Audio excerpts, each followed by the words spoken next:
श्रियकान्ताय कल्याणनिधये निधयेऽर्थिनाम् श्रीवेङ्कटनिवासाय श्रीनिवासाय मङ्गलम् लक्ष्मी सविभ्रमालोकसुभ्रूविभ्रमचक्षुषे चक्षुषे सर्वलोकानां वेङ्कटेशाय मङ्गलम्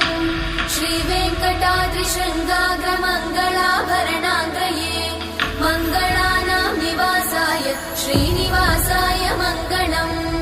सर्वावयव सौन्दर्य सम्पदा सर्वचेतसां सदा सम्मोहनायास्तु वेङ्कटेशाय मङ्गलम् नित्याय निरवध्याय सत्यानन्दचिदात्मने